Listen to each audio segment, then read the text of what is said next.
Bueno, ahí estamos. Espero que me escuchen bien. Si está muy saturado el volumen por una cuestión de que esté muy alto, ahí sube un poquito, me avisan. Y si no se escucha muy bien, hablo más fuerte.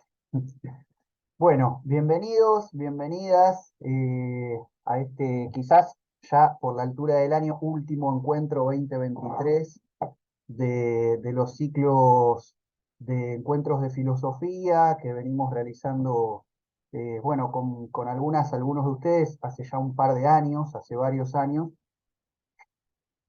en este formato virtual, para tratar de sostener ahí los vínculos más allá de las distancias geográficas, que en muchos casos nos separan. La idea es tratar de indagar hoy un poco en la cuestión democrática a partir de estas como dos fenómenos, dos esferas que se han presentado en este diciembre, que es los 40 años de democracia en Argentina, ¿no? La conmemoración de este proceso ininterrumpido por 4 décadas, que resulta bastante inédito para la historia nacional, y por otro lado la coyuntura, ¿no?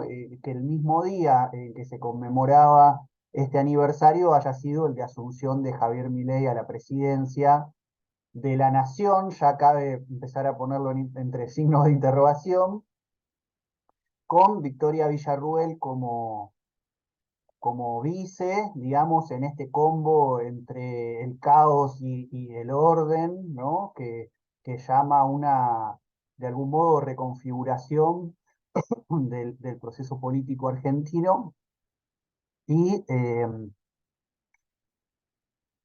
a tratar de pensar un poco cómo hemos llegado hasta acá, ¿no? Un poco este encuentro se inscribe en una doble situación también, que aprovecho para contarles. Parezco medio distraído, pero es porque estoy dando sala, mientras hablo. Eh, por un lado, que es la publicación, acá se los muestro, de mi último libro, no sé si se ve bien por la luz, la democracia en cuestión, la larga marcha hacia la emancipación, que es, bueno, el segundo título de la colección de ensayos políticos del Instituto Generosa Fratasi y a la vez es parte de la colección que hemos armado en la editorial Indómita Luz. Así que bueno, el libro está a disposición a la venta en algunas librerías de las principales ciudades del país, se vende por Mercado Libre y también estamos ofreciendo una edición digital, bueno, porque hay gente que ahora lee más en digital que en papel y también por personas quizás del exterior. A quienes se van conectando les pido si pueden silenciar los micrófonos, así no hay interferencia. Bueno, y por otro lado, un poco también en el marco de ese trabajo, un poco que implica hacer libros, presentaciones por distintos lugares de la Argentina y incluso algunas virtuales como la que hemos realizado hace unos días junto con Gabriel Rodríguez Varela, que es quien ha publicado el segundo cuaderno de formación y debate número 2 del Instituto con Psicopolítica de la Vida Cotidiana, un breve trabajo pero profundo para tratar de pensar la emergencia de estos neofascismos y cómo la cuestión subjetiva se pone en juego en ese sentido. Eh, Tratamos de pensar también algunos espacios que tengan que ver con la investigación militante, con una filosofía que pueda estar, digamos, al calor del proceso político, de las luchas, inscribiendo un plano de la teoría. Así que bueno, un poco veníamos con algunos de ustedes también conversando la posibilidad de a partir de marzo, si persistimos, si logramos sortear el verano y seguir de pie, que creo que sí, la propuesta del lanzamiento de un espacio de lectura, de investigación, de trabajo teórico en torno a filosofía militante y mundo plebeyo, experiencia popular, proceso político, ¿no? Donde aparezca la cuestión de la democracia, del Estado, del protagonismo de masas para cambiar las sociedades, bueno, los feminismos populares, las economías populares, el movimiento obrero, los ecologismos, tratar de pensar un poco toda esta cuestión en el plano de lo que viene sucediendo en las prácticas y cuánto de aquello en el plano de la práctica teórica va en sintonía o no con todo ese proceso político. Entonces, de algún modo, bueno, sabiendo que no es el mejor momento del año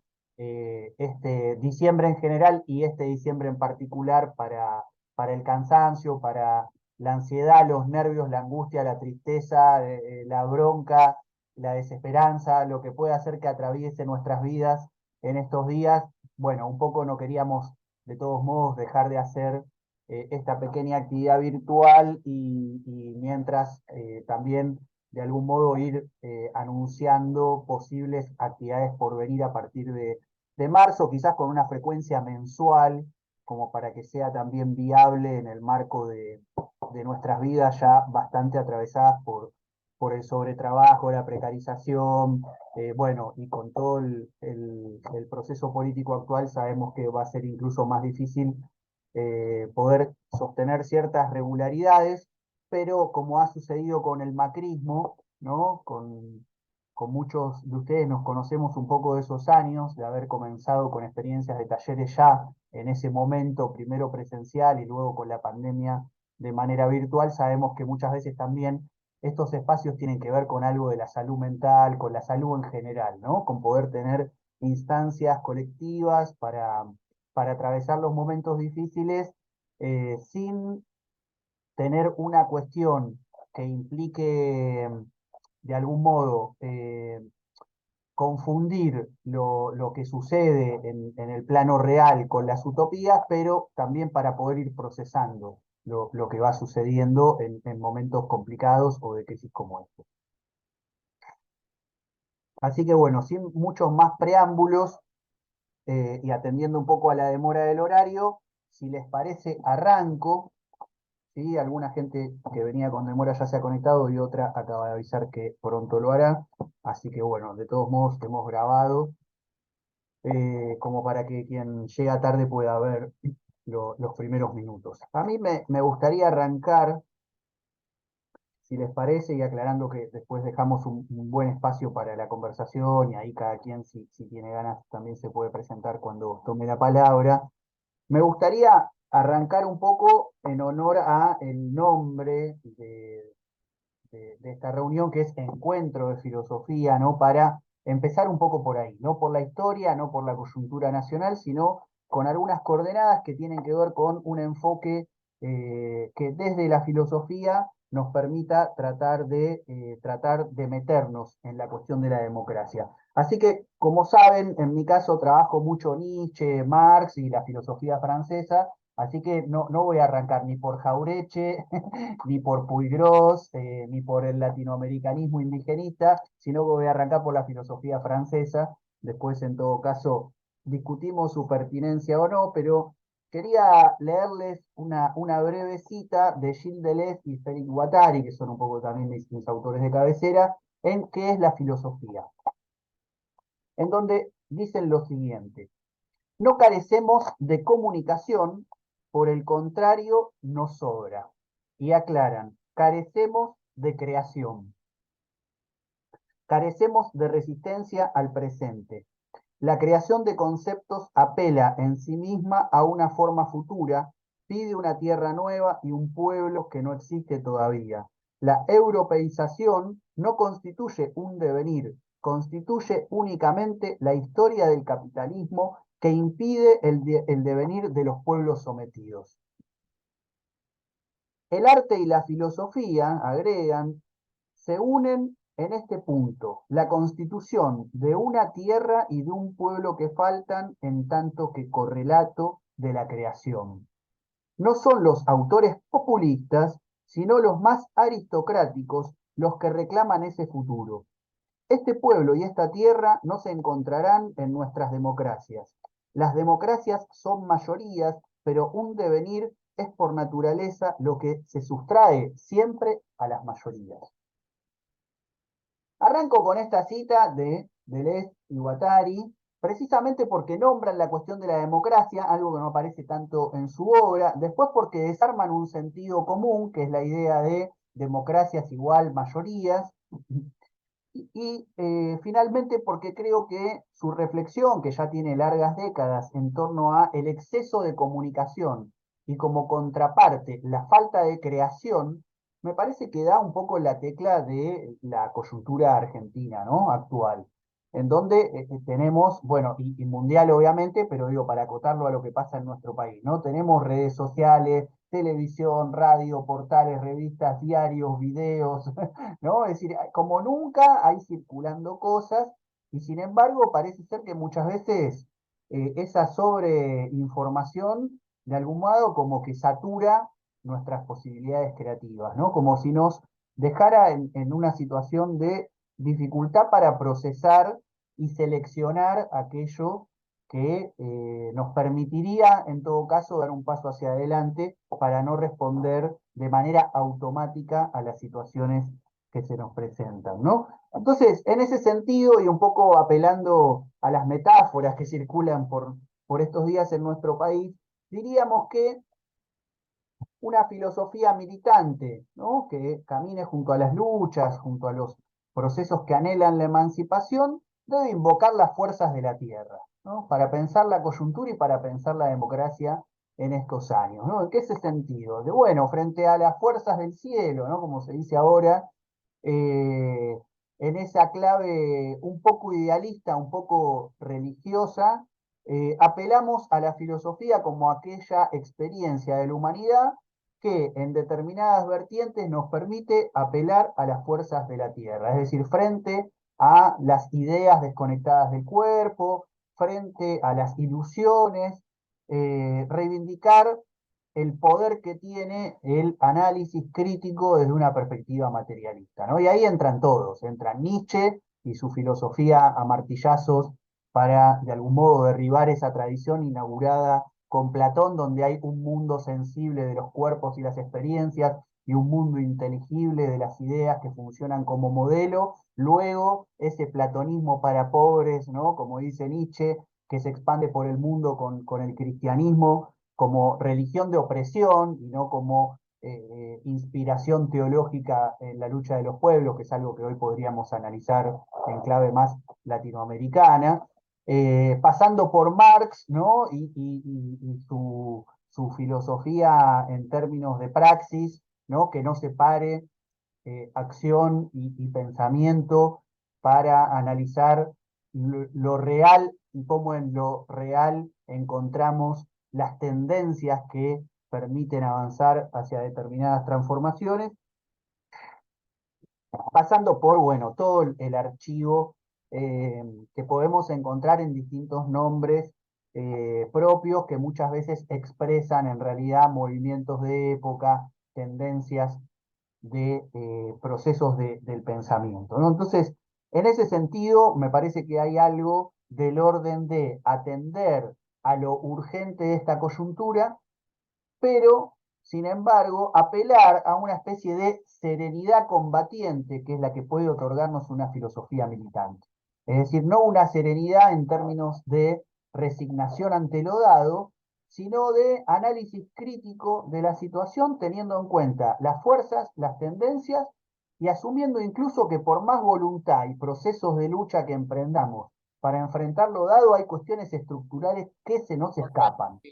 ¿Sí? Y en ese sentido, me parece que es muy importante tener en cuenta ese doble registro, la no resignación y la posibilidad de analizar lo que implica las limitaciones en una época determinada.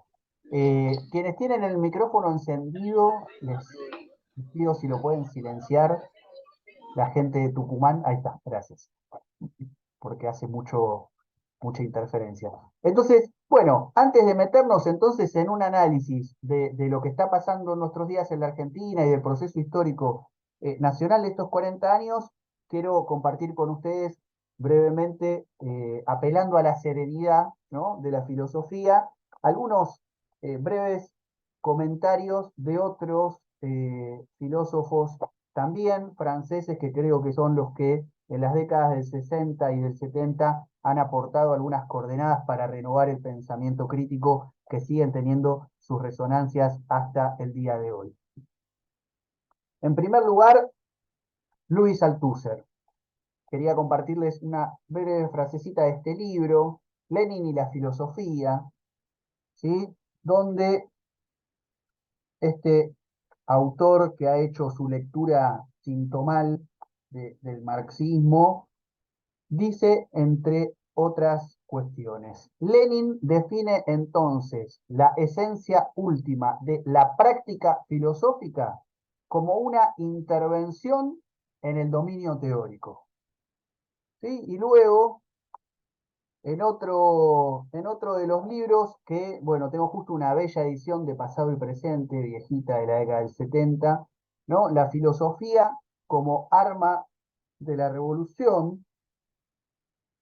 Althusser plantea lo siguiente: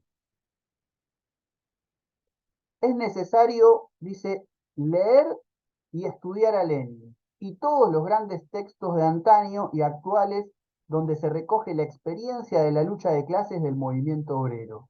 Es necesario estudiar también las obras prácticas del movimiento obrero revolucionario en su realidad, sus problemas y sus contradicciones, en su historia pasada y también, especialmente, en su historia presente. Y finalmente, de este otro librito, Ser marxista en filosofía, donde Althusser plantea esto en relación a lo que venimos tratando de aportar. Dice, hay que saber que las derrotas del movimiento obrero no son lo mismo que las derrotas militares, porque aún en la derrota, la lucha de clases obrera nunca cesa. Conoce e inventa nuevas formas, resurge donde menos se la espera, prosigue incluso en los países donde a donde parece haberse apagado por completo. Lo atestigua lo que está ocurriendo actualmente, ya habla hace unas cuantas décadas, en un momento en que la ideología burguesa arrolla al marxismo, en que la teoría marxista prácticamente ha desaparecido. La vemos renacer de las luchas de clases que provoca el imperialismo en las grandes metrópolis, como en los países del tercer mundo. Vemos nuevas generaciones de combatientes obreros e intelectuales que van restaurando progresivamente la teoría, se apropian de ella, pues la necesitan. Y para apropiarse de la teoría marxista, se dedican a redescubrirla y al trabajarla obtienen de ellas nuevos conocimientos, nuevas tesis aptas para orientar su práctica política y su práctica teórica. Es decir, y con esto cierro un poquito esta mínima introducción que quería hacer respecto de la filosofía, que desde este punto de vista, como apelación a las fuerzas de la tierra, ¿no? A este hilo rojo del materialismo en la filosofía, se nos presenta un poco la idea de la lucha de clases en la teoría y de la filosofía como posiciones y tendencias que combaten contra otras posiciones y otras tendencias. Sé que muchos de ustedes tienen alguna práctica o corazoncito o sus lecturas en el marco de la tradición nacional popular y el latinoamericanismo, así que no quiero dejar de mencionar que todo esto que estoy diciendo del marxismo en el plano de la teoría se enlaza con algo que vengo trabajando también hace muchos años, que es la lectura que en los años 70 hace Carlos Olmedo, filósofo, alumno de Luis Althusser, fundador de las Fuerzas Armadas Revolucionarias, la FARC, grupo de apoyo al Che en Bolivia, y luego de su asunción del pasaje de la guerrilla rural a la guerrilla urbana y del marxismo como identidad a el marxismo como crítica de lo existente desde una identidad peronista, se terminan fusionando con Montoneros en 1973. Su postulado, ¿no? El de Carlos Olmedo, algunas cosas estuve escribiendo en estos años al respecto y circulan en algunos portales como Jacobin América Latina, es muy claro en relación a no confundir lo que puede ser una caja de herramientas categorial para un análisis crítico de la sociedad con las identidades políticas y con las experiencias que los pueblos van desarrollando, ¿no? Por lo tanto, en este enfoque no aparece como contradictorio el peronismo y el marxismo, ¿no? O la tradición teórica de las izquierdas con los procesos nacional popular latinoamericanos, y ahí lo tenemos a Mariátegui, ¿no? Que desde el Perú tempranamente ha tratado de transitar por estas líneas que desde Europa han sido fuertemente trabajadas también por autores como Antonio Gramsci. Esto, lejos de que pueda parecer una desviación teoricista, ¿no?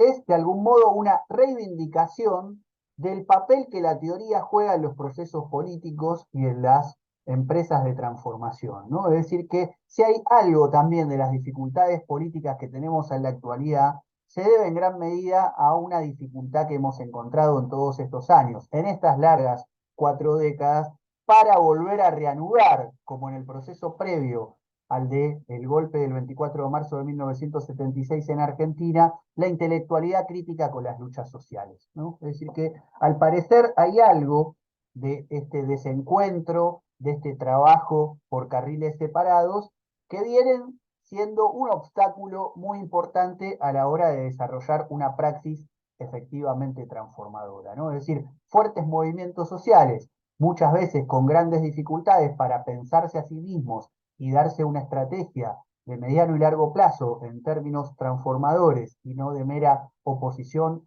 resistencia a lo que existe o gestión progresista de la administración tal como se encuentra a la hora de llegar al gobierno, y tendencias academicistas al interior de las universidades, de los procesos de docencia e investigación fuertemente separados de las luchas, ¿no? Entonces, apelar a una filosofía militante en alguna medida tiene que ver con la posibilidad de rescatar el ejercicio del pensamiento con una cuestión que tiene que ver con la militancia, que tiene que ver con las luchas, que tiene que ver con los procesos de transformación. En ese sentido, me gustaría entrar a la cuestión de la democracia, entonces reivindicando algunas de estas miradas que a lo largo del tiempo han aparecido, ¿no? en filosofías que nos permiten salirnos del modo en el que suele pensarse hoy la democracia, que es en sus formatos fuertemente marcados por una lógica liberal, representativa, que reduce la democracia a una cuestión de procedimientos, ¿no? de estructuras, de funcionamiento de un determinado orden, para tratar de pensar a la democracia como un trabajo, ¿no? que implica un protagonismo de los cuerpos movilizados, organizados, gestando comunidad, sustentada en una posición que toma a la resistencia como motor de la vida social y no a la resistencia entendida como oposición a lo que existe, sino como una creatividad en la experiencia donde los cuerpos se reúnen para gestar algo común, no una suma de individuos propietarios, ¿no? que en todo caso se ponen de acuerdo para evitar males mayores, algo que me parece fundamental para discutir hoy en los términos de un presidente, y acá ya vamos mechando un poco de teoría, historia y coyuntura, ¿no? Un presidente que quizás tenga una ventaja, que no sé si hemos dilucidado como se merece en estas horas, que es alguien que te habla de teoría desde la presidencia de la nación y alguien que no oculta las cosas que quiere hacer o sus postulados. Seguramente habremos visto en estos días, en estas horas ya, que trastoca un poco muchos datos, ¿no? Eso es innegable, tiene que ver con, bueno, sus formas de exagerar algunas cuestiones, pero no oculta lo que quiere hacer. Dice, acá es necesario realizar un ajuste y esto lo vamos a hacer desde estas coordenadas teóricas. Soy un liberal, planteo, ¿no? La relación entre individuos propietarios y que prime la seguridad y el respeto a la propiedad privada. Frente a eso, tenemos dos formas de posicionarnos. O denunciar, como se viene haciendo, por ejemplo, de los medios hegemónicos de comunicación progresistas, se equivocó en esto, tal dato está mal, ¿no? Solamente, o podemos quizás señalar esas cuestiones, pero también, de algún modo, frente a esas posiciones, expresar con claridad nuestras propias posiciones, ¿no? Esto que decía Althusser, de que la filosofía también es lucha de clases en la teoría en términos de tendencias que pelean contra otras tendencias. Y ahí es en donde la cuestión democrática resulta muy importante, porque no estamos frente a un dictador, ¿no? que llegó al gobierno tras un golpe de Estado, sino frente a una persona que, como se dijo en algún momento, si tenés algo para decir, armá un partido y presentate elecciones, ¿no? Bueno, este señor, como otro señor antes, también realizó el movimiento de decir, dale, armo un partido, me presento elecciones y te gano, ¿no? Entonces, ese es un dato fundamental. que así y todo, con todos los problemas que tiene el sistema político actual y todas las cuestiones que en un rato, si quieren, conversamos, planto mi primera posición. El gobierno de Javier Milei, como en su momento el de Macri, no es una dictadura, no es algo que haya llegado por fuera del ejercicio de la voluntad soberana popular a través de los comicios. Después podemos ver todas las restricciones, las cuestiones estructurales que de algún modo hasta casi determinan quiénes son los candidatos, las posibilidades de competencia, etcétera. Pero me parece un dato importante para conversar, porque las tareas son diferentes frente a una dictadura que frente a un gobierno que ha sido elegido por una mayoría popular. El segundo dato es que me parece fundamental que, bueno, ahora vamos a ver qué pasa en estas horas, pero no estamos frente a un gobierno que disuelva el Congreso, ¿no? Que tome una serie de medidas que restrinjan fuertemente algunos de los elementos que hacen al componente liberal de la democracia, ¿no? Y que tiene que ver con el respeto de determinadas cuestiones fundamentales en torno a la reunión, a la expresión, a las posibilidades de manifestarse, de reclamar, exigir derechos, etcétera. Lo dejo abierto, son horas de muchas definiciones, quizás algo de esto quede viejo en algunas semanas, pero en principio me parece que hasta acá hay algo del orden de lo formal, lo procedimental, que en principio está abierto a una lucha política democrática. Esa sería una dimensión. La otra es rescatando este archivo que decíamos de la filosofía en una perspectiva militante, del trabajo del pensamiento crítico, es comprender a la democracia desde otras coordenadas, ¿no? Decíamos fuertemente como un trabajo que tiene en las singularidades activas el motor a partir del cual es posible gestar una comunidad, ¿no? Es decir, que no depende tanto de cada cuánto haya elecciones o el tipo de constitución con sus divisiones de poderes que pueda tener un determinado orden, sino que aparece una idea más absoluta de la democracia, más radical, y que tiene que ver con comprender que hay un pasaje del sujeto sujetado, ¿no? A el agente de la emancipación que pasa por las posibilidades de la confluencia de los cuerpos a partir de las posibilidades que presenta la experiencia de lo común. Entonces, es un trabajo incesante, permanente, que nunca termina, ¿no? Y que tiene que ver con las posibilidades de hacer de la democracia el sustento de un modo de entender la práctica política y de comprender el papel de los sujetos en la historia. Y en ese sentido, quisiera rescatar unas palabras que el cordobés Diego Tatián ha expresado en alguno de sus tantos trabajos sobre Spinoza, que dice lo siguiente: la democracia entendida como manifestación, incremento, apertura, composición imprevista de diferencias en un régimen forjado por la vida popular, capaz de combinar un poder popular hospitalario con la diferencia y con lo raro, a la vez que una intervención en el Estado. Es decir, que hay algo ahí del orden de la experiencia de la comunidad, ¿no? La intervención en el Estado para intervenir, en este caso, en sus formatos liberales representativos, y también la apuesta por la gestación de un nuevo tipo de institucionalidad que sea capaz de garantizar las declaraciones de igualdad que puede forjar un pueblo en la construcción de su propio poder. En ese sentido, la democracia ya no se nos presenta como una cuestión formal, procedimental, sino que deja paso de algún modo a la gestación de experiencias históricas donde la comunidad esté en el centro de la escena en tanto común unión, y aquí sí ya apelamos incluso a un lenguaje más religioso latinoamericano, ¿no? Que tiene que ver con ese pasaje de la comprensión de que cada quien es un individuo que pacta con otros individuos para conformar algo del orden de lo común donde cada quien tiene que poner lo suyo para esa construcción, ¿no? Sin la cual no hay posibilidades de desplegar las potencialidades creativas que cada quien pueda tener, pero a la vez hacer de la propia comunidad una experiencia creativa.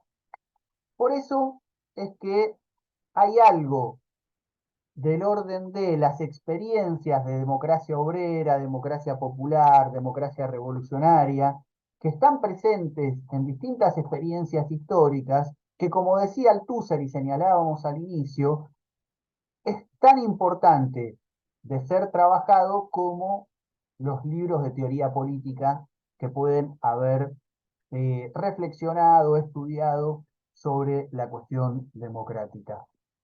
Por último, en relación a esto que decimos sobre cómo acercarnos al concepto de democracia, quisiera rescatar dos aportes que me parecen muy productivos para lo que estamos viviendo en estos días.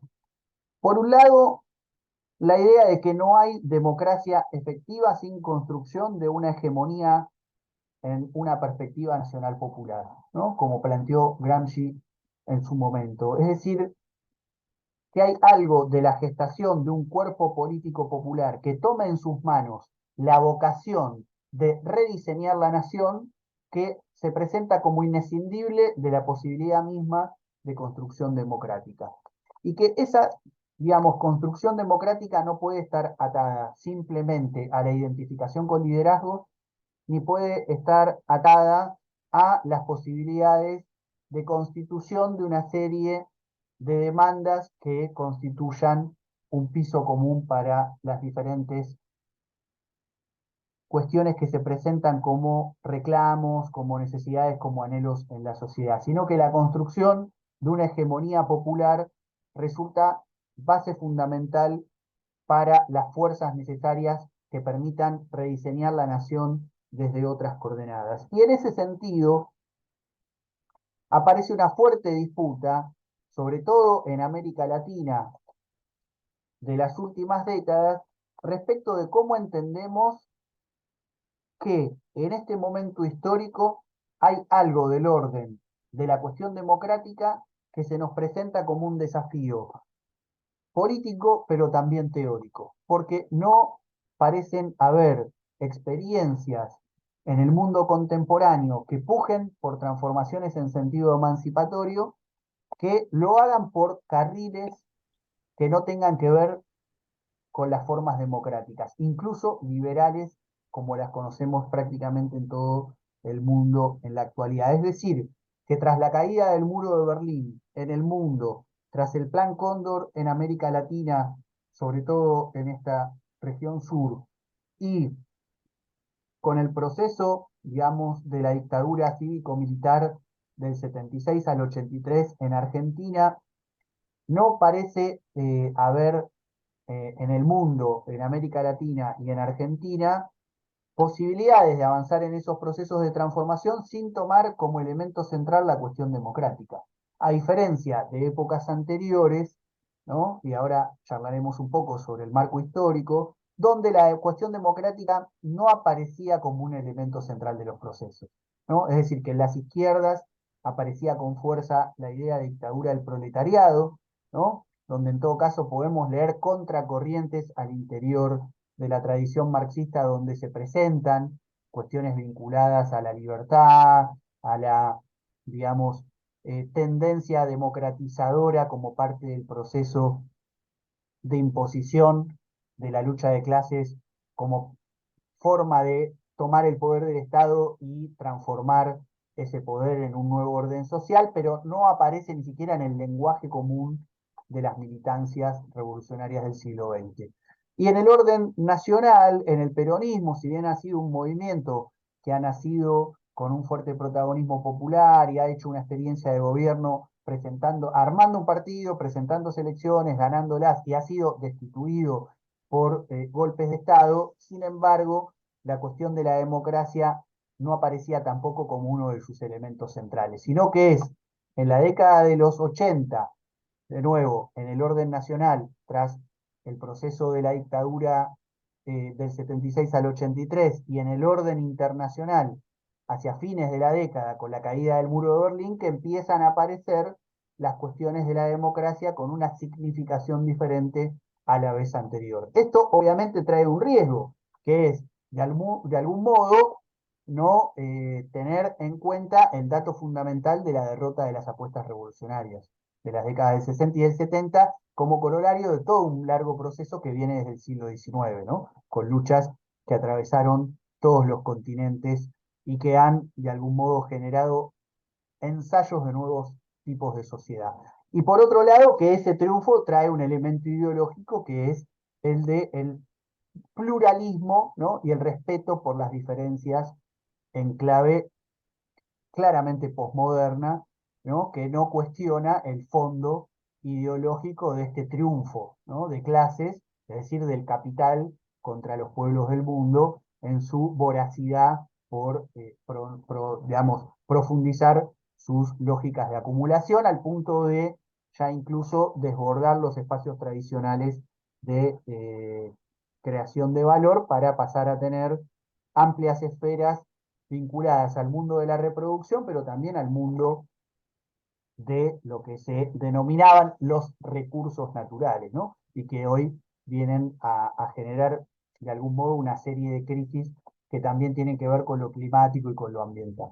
Entonces, bueno, tener en cuenta todos estos elementos que muchas veces son dejados a un lado a la hora de pensar el proceso político actual, creo que quizás nos ayuden de algún modo a tratar de procesar en otra clave, ¿no? Es decir, con otras herramientas teóricas, este proceso de las 4 décadas que me gustaría que podamos hoy quizás tratar de periodizar, de analizar muy superficialmente por una cuestión de tiempo, pero como decíamos al inicio, si en algunos de ustedes hay voluntad el año que viene hacer un trabajo más sostenido a lo largo del 2024, podemos quizás ir generando las condiciones para compartir una serie de textualidades que nos permitan ir trabajando más a fondo sobre cada uno de estos aspectos teóricos y también sobre el propio proceso histórico para poder llegar al análisis de la realidad contemporánea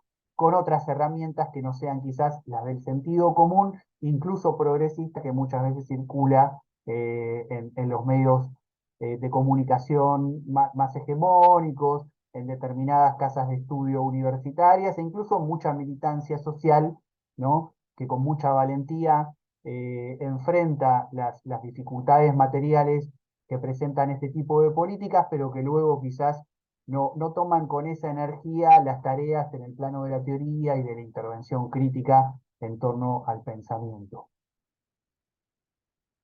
Como les decía al inicio, finalmente terminamos siendo un pequeño grupito en el día de hoy, así que quizás podemos aprovechar eso también para poder hacer un intercambio más fluido. Eh, a mí me gustaría meterme con el tema de las 4 décadas recientes de la Argentina, pero para no hacer de corrido un extenso monólogo, si quieren también podemos hacer ahora un momento de intercambio para charlar algo de esta introducción y bueno, en ese caso también, quien quiera tomar la palabra se aprovecha y dice su nombre, desde dónde se conecta, y algo respecto de sus actividades, también bienvenido sea. Así que bueno, si alguien quiere aprovechar y tomar la palabra, y luego, si no, armamos un espacio para tratar de recuperar estos 40 años de democracia en Argentina.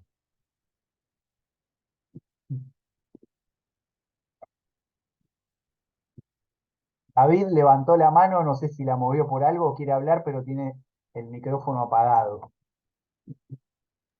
No, es que estoy con el telefonito porque tengo mala conexión de internet donde estoy ahora. ¿Qué tal? Bueno, me llamo David, estoy en José León Suárez, Partido San Martín, provincia de Buenos Aires. Soy trabajador estatal, Ministerio de Desarrollo y milito en un espacio que se llama Encuentro Patriótico, en el cual aporto un poco a herramientas de formación y demás. Eh, lo que quería aportar, digamos, como mirada Mariano, es algo que entrecruza todo lo que estuviste hablando, que para la democracia de posguerra, y situada específicamente en la cuestión Malvina, ¿no? ¿Por qué? Porque por un lado es parte del señalamiento de nuestra sociedad, como país semicolonial, pero además esta democracia procedimental o restringida o lo que fuera, desde mi punto de vista político, también es producto de los acuerdos de Madrid firmados en el 89 y en el 90, que es como una especie de Versalles argentinos, ¿no? Entonces, por un lado, la restricción democrática en la cual podemos decidir sobre el andamiaje político, el poder votar procedimentalmente, pero no eh, cuestionar o decidir sobre los bienes tanto materiales como intangibles que se producen, ni menos su forma de distribución y demás, que es un poco también lo que la generación del 60 y el 70 se proponía hacer por otros medios, no por la democracia procedimental, aún no negándola, pero ir más a fondo, y en el cual nuestra generación política a partir del 83 ha, desde el punto de vista, dejado de lado, ¿no? Como contentándose con el proceso de votación, de elección de candidatos, pero sin cuestionar las formas de decisión sobre las cuales los bienes tangibles e intangibles se producen, cómo se producen, quiénes son los beneficiarios y demás. Eso por un lado, y por otro lado, también pareciera ser que en los términos prácticos, el concepto de guerra o de lucha de clases ha dejado de estar presente en el vocabulario político, de cualquier tendencia, tanto parándose desde la izquierda o contradicción revolucionaria o partidaria, o lo que fuera, como también del peronismo que se asume desde un lugar revolucionario. Creo que ambos niveles, el tema de la lucha y la guerra contra una potencia extranjera nos condicionó, y al mismo tiempo el haber relegado y tal vez no profundizado, haga redundancia, profundamente sobre el concepto de el enfrentamiento social que hubo en los 70. No me gusta utilizar la palabra guerra para hablar de la dictadura, digamos, de los mecanismos, pero sí reflexionar un poco sobre el tema de la violencia como instrumentación política, tanto por derechas como por izquierda, ¿no? Bueno, quería aportar eso.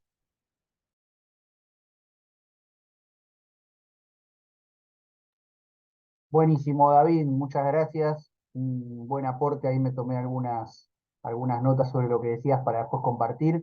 No sé el resto de quienes están conectados, conectadas, si quieren decir algo ahora, antes de pasar a la parte más histórica.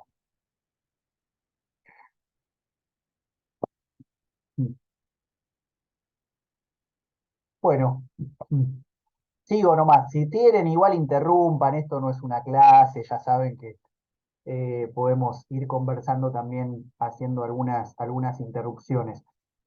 Aprovecho la intervención de David, que da como un poco el paso hacia el momento más histórico, ¿no? Es decir, este encuentro de filosofía tenía como planteo hacer un momento teórico, un momento histórico, un momento político más coyuntural, ¿no? Ya sobre lo teórico dije algunas cuestiones, no, voy a tratar de no volver sobre eso por una cuestión de tiempo, ¿no? Habría mucho por trabajar ahí, pero ahora me gustaría hacer un abordaje entonces respecto del histórico. Y bueno, ahí comparto dos o tres hipótesis de cosas que vengo trabajando, quizás algunos de ustedes participó de encuentros anteriores o ha leído algo que ya vengo diciendo reiteradas veces en el último tiempo, que tiene que ver con tratar de desarmar cierto sentido común, incluso progresista.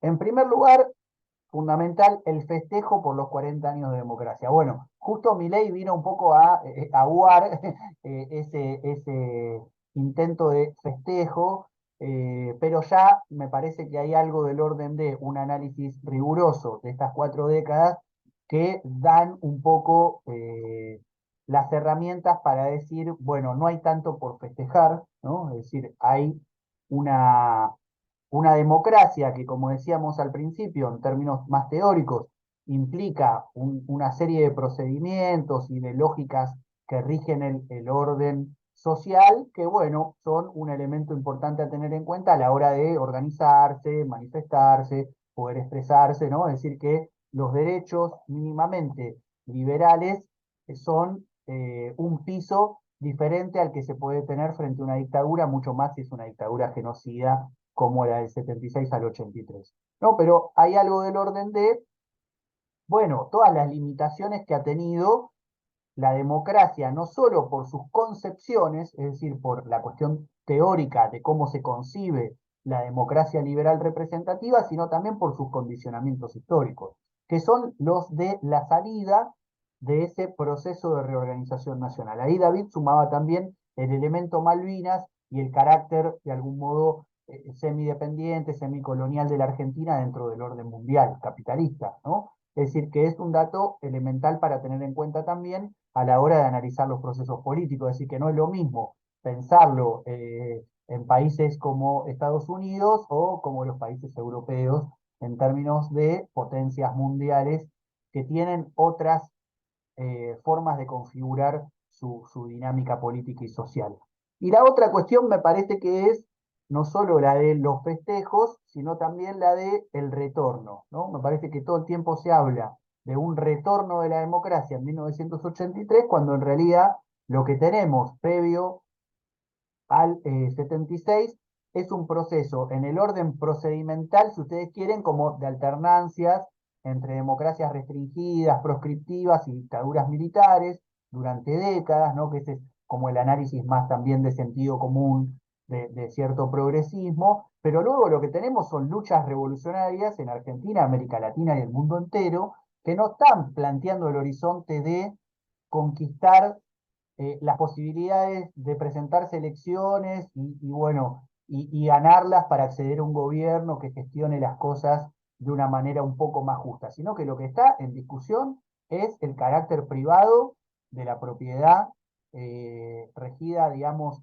por una apropiación que tiene que ver con la lógica voraz del capital, que incluso ahí también podemos ligarlo con Argentina como parte de América Latina, esa zona que permitió, según lo analiza Marx en el Capital, la acumulación originaria vía el saqueo, la desposesión llevada adelante por el genocidio, y un cuestionamiento también dentro de ese orden de propiedad que rige las relaciones sociales capitalistas de la forma política estatal como maquinaria de dominación donde hay unos pocos que mandan y muchos que obedecen y que en todo caso sus posibilidades de despliegue democrático se limitan al ejercicio del voto y a la elección de representantes. ¿No? Incluso la propia Constitución Nacional de Argentina dice el pueblo no gobierna ni delibera, sino a través de sus representantes. Constitución de orden político que se da en el marco también de otro nuevo genocidio, que es el de la denominada campaña del desierto, ¿no? Que como ya sabemos, no es ni más ni menos que la ocupación de tierras habitadas por poblaciones que venían en estas tierras desde mucho antes de la colonización europea para poder alambrar, generar la dinámica de propiedad privada y a toda esa dinámica social caracterizada, digamos, por el gauchaje y los malones indígenas, fijarlas a un suelo para que sean mano de obra productiva, ¿no? Entonces, algo del orden de las luchas revolucionarias del siglo XIX y del siglo XX en Argentina, en América Latina y en el mundo, no parecen tener que ver con una idea de democracia liberal representativa. Entonces, en el 83 no es tanto un retorno de la democracia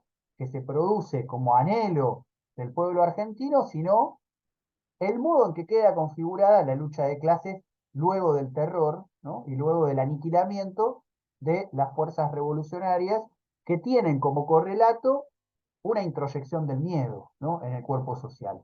Entonces, ahí hay una primera cuestión que me parece que es importante tener en cuenta, porque en la medida en que no podamos hacer ese proceso de trabajo sobre el pasado reciente, vamos a seguir sin poder hablar de lucha de clases, de procesos de guerra contra las poblaciones de los pueblos, sobre todo de lo que ahora se denomina el sur global, y por lo tanto nos vamos a ver imposibilitados de reconfigurar el imaginario popular en torno a una nación que pueda tomar en sus manos ideales vinculados a cuestiones como la justicia social y la soberanía nacional en una clave revolucionaria, ¿no? Es decir, que guerra, lucha de clases y revolución podríamos pensar, son tres términos anulados por esta democracia que se impone en 1983. Retomando lo que decía David, creo que la coyuntura quizás obliga a repensar un poquito más esta cuestión que voy a decir ahora, pero en mi caso durante bastante tiempo insistía en no dejar tan apresuradamente de lado el término de guerra en términos de lo que ha sucedido en las décadas del 60 y del 70, ¿no? De hecho, cuando se estrenó la película 1985, publiqué, luego de ir a verla en los primeros días de su estreno, un texto donde justamente hablaba de las estrategias de guerra revolucionaria presentes en las organizaciones populares de los años 70 y cómo hablar de genocidio, de matanza indiscriminada, de robo de bebés, de secuestros, torturas, etcétera, etcétera, no implicaba negar que de algún modo hubo un enfrentamiento armado, que fue un enfrentamiento asimétrico entre fuerzas estatales con apoyo del imperialismo y fuerzas populares que se dieron una estrategia de guerra de guerrillas, de promoción de guerra popular, ¿no? Bueno, quizás hoy en día está aún más complicado el panorama para este tipo de discusiones, quizás sin hablar de guerra, no podemos de todos modos dejar de tener en cuenta esto que salía, que es que hubo niveles de enfrentamiento porque hubo una agudización de la lucha de clases y hubo estrategias de revolución.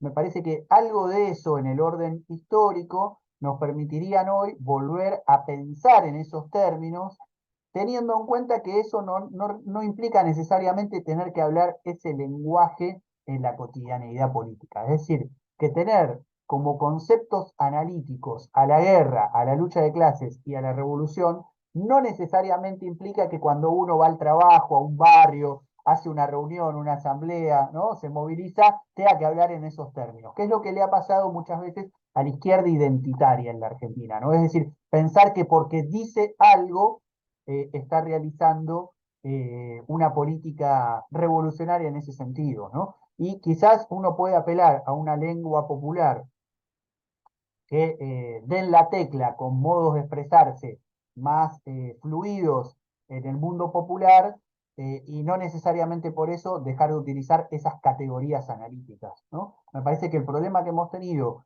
en las últimas décadas es que se han perdido ambas cosas. No se habla más en esos términos en las formas de intervención militante, pero tampoco se usan esas categorías para analizar el proceso histórico o la actualidad que atravesamos, ¿no? Entonces, me parece que ahí hay algo de la democracia que suele ser caracterizado como de la derrota, de los procesos revolucionarios, castrada, limitada, ¿no? Que da un poco esta sensación de que más allá del triunfo de Milei, incluso si hubiese ganado la elección última, Unión por la Patria, con Sergio Massa como candidato, ya había algo del orden de una limitación, una mesura respecto de lo que había para festejar, ¿no? Teniendo en cuenta, además, que no veníamos del gobierno macrista y triunfó Milei, sino que en el medio hubo 4 años de gestión del Frente de Todos, que termina con 140% de inflación, 40% de pobres, ¿no? Es decir, que incluso, de algún modo, enlazándose con parte de lo que fue el ciclo de gobiernos progresistas latinoamericanos, que en Argentina tuvo a las figuras de Néstor y Cristina, ¿no? En una larga década de 12 años, donde se buscaron recuperar márgenes de soberanía y se llevaron adelante políticas de reparación social y simbólica respecto del pasado reciente del país, incluso teniendo en cuenta eso, los resultados de cómo queda configurada la Argentina a, pongamos por caso, mediados de 2023, para incluso obviar todo el proceso electoral, cómo queda configurada la Argentina a mediados de 2023 es profundamente injusto en su orden social y profundamente dependiente respecto de sus márgenes de soberanía nacional, ¿no? Entonces, bueno, algo ahí ya había para pensar. Obviamente, considero que las posibilidades de reanudar ciertas discusiones que generaban el escenario de triunfo de Sergio Tomás, como decíamos, ¿no? Que quizás no era tal cual el Massa del Frente Renovador del 2013 y de los años recientes, es diferente al que tenemos hoy. ¿no? Con un Javier Milei que gana en una alianza de algún modo muy clara con Patricia Bullrich, con Mauricio Macri, ¿no? Es decir, que se conforma, más allá de sus tensiones internas, una especie de conglomerado pro-libertario, ¿no? Que nos deja en una situación muy diferente a la que hubiese sido si ganaba Sergio Tomás, ¿no? Más allá de las expectativas, pocas, muchas o ninguna que pudiese generar su figura o el propio proceso del devenir y mutación del Frente de Todos en Unión por la Patria. Entonces, bueno, me parece que algo del análisis de las 4 décadas pasa un poco por pensar qué sucede ahí, ¿no? Con esas luchas sociales que se van gestando desde abajo, ya desde los años 80, con ese ciclo de gobiernos progresistas, ¿no? Que trata de, en sintonía con lo que pasa en la región, recuperar márgenes de soberanía e influir en políticas internas más redistributivas, cómo quedan configurados nuestros procesos políticos de un modo tal en el que parece que en 4 décadas no hemos podido reponernos de la derrota histórica que implicó la dictadura del 76. En el plano nacional y en el plano internacional, la caída del muro de Berlín como, de algún modo, expresión de un bloque de países que, con todos sus problemas, todas las cosas que podríamos analizar respecto del devenir estalinista de la Unión Soviética, de las derivas autoritarias de los regímenes socialistas, funcionaban como un contrapeso real y efectivo al imperialismo norteamericano, ¿no? Es decir, que algo de las políticas de los movimientos de liberación nacional, más los países socialistas, sea bajo la órbita de la Unión Soviética, sea bajo la órbita china o vietnamita, de conjunto conformaban un bloque de países que funcionaban como contrapeso al imperialismo norteamericano. Entonces, esto que autores como Max Fisher denominan la era del realismo capitalista, ¿no? Es decir, el momento histórico en donde parece más fácil imaginar el fin del mundo que el fin del capitalismo, bueno, tiene que ver justamente con ese derrumbe, ¿no? Con esa caída de esos procesos que hacen que ahora, de algún modo, las fuerzas imperialistas no encuentren un contrapeso en el mundo, más allá de tensiones al interior de la propia lógica del capital, que podría ser lo que podríamos analizar en las lógicas de este multilateralismo que empieza a aparecer en el último tiempo con la emergencia de China y con determinada intervención de Rusia en la geopolítica mundial, ¿no? Pero evidentemente no funcionan como un equivalente a lo que pudo ser en el siglo XX la constitución de países socialistas, ¿no? Como tampoco parecen funcionar en una equivalente del siglo XXI los procesos de la Revolución Bolivariana de Venezuela y del proceso de cambio en Bolivia, ¿no? Con Evo Morales y con Chávez a la cabeza, ¿no? Es decir, que si bien funcionan como contrapeso, no parecen ser un horizonte que ilumine formas nuevas de sociedad que puedan reconfigurar el orden capitalista de esta época, ¿no? Entonces, bueno, eso nos deja en un panorama bastante complejo para pensar las formas democráticas, tanto como la democracia en términos de un trabajo permanente de lo popular para configurar formas de vida más libres, más justas, más igualitarias, ¿no?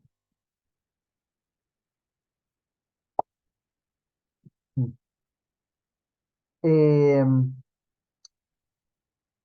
diría, diría esto para cerrar esta parte antes de tratar de quizás pensar algunas coordenadas para estas 4 décadas, ¿no?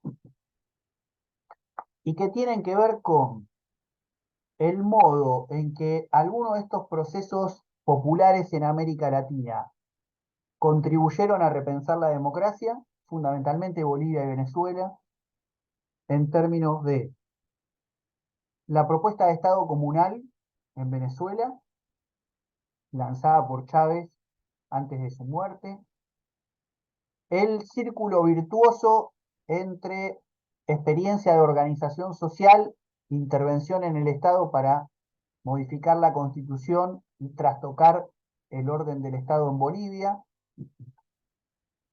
por un lado, y por otro lado, la dinámica de determinados movimientos sociales para democratizar la concepción del sujeto de transformación, del agente popular que pueda llevar adelante un cambio, ¿no? Es decir, los feminismos y la experiencia de la territorialidad comunitaria, más vinculada en algún momento quizás a lo que se denominó movimiento piquetero y luego economías populares, como un vector que junto con los feminismos populares ayudan a pensar en términos democráticos un sujeto más plural, más diverso, ¿no? Menos homogéneo que era el de la clase obrera, fundamentalmente industrial, del proceso fordista anterior, e incluso cómo al interior de esas experiencias, fundamentalmente de los feminismos populares,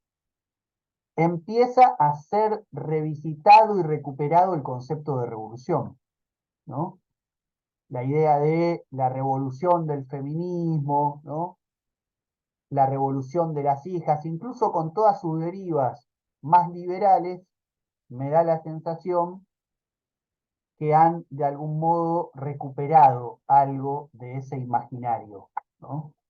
Eh, Creo que son un poco las bases pragmáticas a partir de las cuales se puede tratar de empezar a indagar en formas diferentes de comprender la democracia, ¿no? Es decir, tener en cuenta cómo se reconfiguran los sujetos sociales en el siglo XXI, cómo aparece un vínculo diferente entre producción y reproducción, y cómo la forma política, tal como se la encuentra cuando se llega al gobierno vía participación electoral en las democracias liberal representativas, puede ser trastocado, ¿no? Pongo ejemplos bien concretos para ver esto que podrían ser, obviamente, motivos de encuentros específicos para trabajar cada uno de los temas, ¿no? Contextualidades específicas para cada uno de ellos. Pero digo, la forma en que se fragmenta la sociedad en el pasaje del fordismo al posfordismo y en la financiarización que acontece en las sociedades neoliberales, ¿no? Con la desestructuración de la industria, la pérdida de puestos de trabajo, la pérdida de peso real y también simbólico del movimiento obrero organizado, etcétera, etcétera, nos dejan una sociedad profundamente democrática que tiene como correlato una gran dificultad para generar un cuerpo común político que pueda protagonizar la emancipación, pero a su vez, contradictoriamente, trae consigo elementos democratizadores respecto de quienes protagonizan los cambios, ¿no? Es decir, los obreros hombres que van a la fábrica mientras sus mujeres crían a los hijos en sus hogares, hijos que son considerados siempre como no agentes de los procesos de cambio, etcétera, etcétera, o un modo diferente de comprender la forma en que las infancias participan de la vida social, una relación diferente entre trabajo productivo y trabajo reproductivo, entre jerarquías de género, etcétera, etcétera, ¿no? Es decir, me da la sensación que contradictoriamente el neoliberalismo trae los dos elementos, porque el gran riesgo de los análisis que solo se quedan o enfatizan las dificultades es no dar cuenta también de que, como todo fenómeno capitalista, el neoliberalismo también es ambivalente y anidan en él sus contradicciones, ¿no? Si no, ¿de dónde vendría la emancipación? ¿Caería del cielo, de las fuerzas del cielo, ¿no? ¿O surgiría de las propias tendencias que anidan al interior de la realidad social, ¿no? Bueno, ahí hay algo para pensar en términos de la democratización del sujeto, por un lado. Luego, la territorialidad comunitaria que traen, por ejemplo, las economías populares, donde, vía el protagonismo de las mujeres, la cuestión de las teorías feministas traen también consigo ciertos modos de comprender de manera diferente la relación entre trabajo y vida, y en donde la comunidad, lo comunitario, ¿no? Empiezan a jugar un rol diferente. ¿Sí? Algo que ya venía también de las tradiciones más ligadas al mundo rural, ¿no? En América Latina fundamentalmente, pero como sabemos en Argentina, por el peso de la sociedad industrial, siempre esas experiencias fueron eh, más acotadas, con menos peso eh, en la propia materialidad, pero también en términos de comprensión del sujeto para una clase obrera industrial y una intelectualidad que se sentía muy despegada del proceso latinoamericano, donde lo campesino indígena tiene una preponderancia determinante. Entonces, algo de todo esto también nos trae, de alguna forma, una cierta conexión más fluida con América Latina, ¿no? Es decir, que el proceso de precarización, de empobrecimiento, de fragmentación, etcétera, etcétera, que trae el neoliberalismo, de algún modo nos ayuda a recuperar en otra clave el protagonismo indígena, ¿no? El rol de lo comunitario, nuestro destino común con el resto de países del continente, etcétera, etcétera. Ahí habría como un elemento democratizador en ese sentido, que no pasa por las formas liberales representativas de la democracia procedimental. El otro elemento más ligado, como decía, a la experiencia de Bolivia y Venezuela, como procesos ya populares y no meramente progresistas que se han dado el continente, nos traen una enseñanza muy importante que el resto de procesos progresistas no tuvo, entre ellos el kirchnerista en Argentina, que es que vos podés armar un partido o ya tenerlo, presentarte elecciones, ganarla, llegar al gobierno y no necesariamente dejar la institucionalidad tal como está, como sucedió en la Argentina, ¿no? Es decir, uno mira el proceso institucional, no tiene grandes modificaciones, y cuando las tuvo, 1994, solo expresó en la legislación la correlación de fuerzas adversas, producto de una lucha de clases donde las fuerzas populares aparecen derrotadas, ¿no? Es decir, que si hubo transformación constitucional en Argentina fue en el 94 y fue en sentido regresivo. A diferencia de Venezuela y Bolivia, donde hay un sentido progresivo de esas reformas. No solo en las constituciones, sino en la propia fisonomía del Estado, ¿no? Es decir, cuando Chávez asume y dice, juro por esta moribunda Constitución Nacional, ¿no? Y luego deja el legado de la estatalidad comunitaria, ¿no? O de las comunas que se presentan como un orden institucional que convive con el Estado propiamente dicho, y en Venezuela, donde con Evo Morales a la cabeza se produce esa serie de reformas que derivan en la conformación del Estado plurinacional de Bolivia y un reconocimiento institucional de formas de vida indígenas que negaba el Estado colonial blanco, represor, que estaba previo al acceso del MAS al gobierno, son indicios de procesos políticos recientes que nos permiten pensar en otra clave, la intervención democrática, ¿no? Entonces, ahí es en donde de algún modo vemos que, en términos de una filosofía militante que recupere un pensamiento crítico, una elaboración teórica que no se limite a las formas procedimentales de la democracia, sino que rastree a lo largo de la historia formas de producción teórica que entienden de otra manera la democracia, se complementan de algún modo con esas experiencias del continente y de la propia realidad argentina que en estas últimas 4 décadas muestran que además de ofensiva neoliberal, de realismo capitalista, etcétera, hay elementos para pensar el proceso emancipatorio en claves diferentes a como se lo pensó en la insurrección o la guerra revolucionaria de las décadas del 60 y del 70 con un movimiento obrero o un campesinado, ¿no? Que no tenía en cuenta elementos de territorialidad comunitaria urbana, de igualdad de género, de participación de las infancias en el propio proceso de la comunidad, etcétera, etcétera, ¿no? Entonces, me parece que hay algo ahí del orden de la teoría y la historia que pueden funcionar como caja de herramientas teóricas y prácticas, como inspiración para formas de intervención en las coyunturas políticas actuales y en las por venir, que contribuirían a tratar de, como se dice popularmente, mover un poco el avispero, ¿no?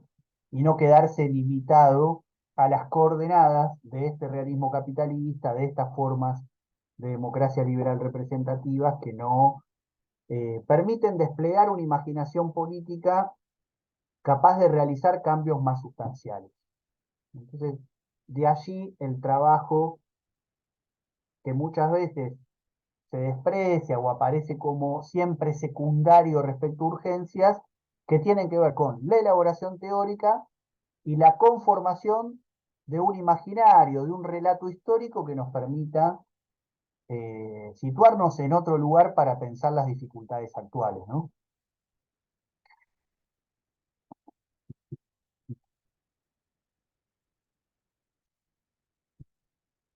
Es en ese sentido entonces que me parece que es importante eh, no dejar pasar tan livianamente este aniversario número 40 de la democracia en Argentina, ¿no? Es decir, que en un punto lamento que la coyuntura del nuevo gobierno, de Milei como figura, de las medidas que se van anunciando en estas horas, no nos permitan simultáneamente pensar estas cuestiones, ¿no? Pues tampoco nos podemos dedicar a pensar la teoría y la historia en medio de una coyuntura que nos lleva puesto en nuestras condiciones materiales de existencia y que produce un estado anímico, ¿no? Que no es de avance hacia procesos de transformación. O sea que no estoy diciendo una cosa por sobre otra, sino digo, lamento en un punto que la dirigencia política, las fuerzas sociales, etcétera, eh, no estemos pudiendo tomar en nuestras manos un aniversario tan importante como han sido estos 40 años para justamente discutir la coyuntura, ¿no?